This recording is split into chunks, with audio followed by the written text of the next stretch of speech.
అందరికీ నమస్కారం. ఈరోజు 13వ తారీఖు మే నెల 2025. ఈరోజు దినఫలం చూసుకుంటే ఇవాళ తిథి వచ్చేసి పాడ్యమి తిథి, విశాఖ ఉదయం వెంటనే అనురాధ నక్షత్రం కలిసి వస్తుంది.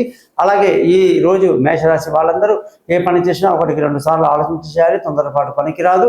వృషభ రాశి వాళ్ళు భార్యాభర్తలు చక్కగా సంతోషంగా ఆనందంగా గడుపుతారు.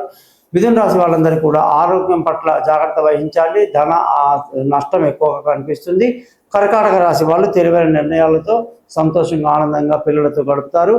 సింహరాశి వాళ్ళకి విలువైన వస్తువులు వాహనాలు లభించే అవకాశాలు కొనడానికి బాగుంది. కన్యా రాశి వాళ్ళందరికీ కూడా ఈరోజు వ్యాపారంలో బాగా నష్టాలకు అవకాశం ఎక్కువ. తులారాశి వాళ్ళకు ధన ఆదాయం బాగుంటుంది. ఉద్యోగంలో ప్రమోషన్లు ఉంటాయి. వృశ్చిక రాశి వాళ్ళకి ఇవాళ చాలా మంచి రోజు, సంతోషంగా ఆనందంగా గడుపుతారు. ధనుసు రాశి వాళ్ళకు డబ్బు ఖర్చు అధికంగా ఉంటుంది. మకర రాశి వాళ్ళందరికీ వ్యాపారంలో మంచి లాభాలతో భార్యాభర్తలు చక్కగా ఆనందంగా ఉంటారు. కుంభరాశి వాళ్ళకి ఉద్యోగంలో ప్రమోషన్లు, ఇంక్రిమెంట్లు, పై అధికారుల ప్రశంసలు బాగున్నాయి. మీనరాశి వాళ్ళందరికీ అదృష్టం బాగా కలిసి వస్తుంది. పిల్లలతో కలిసి బాగా ఎంజాయ్ చేస్తారు. తెలివైన నిర్ణయాలు తీసుకుంటారు. జాతకం కొరకు నన్ను కాంటాక్ట్ చేయండి. మీ గోపాలయ్య గారు. నమస్కారం.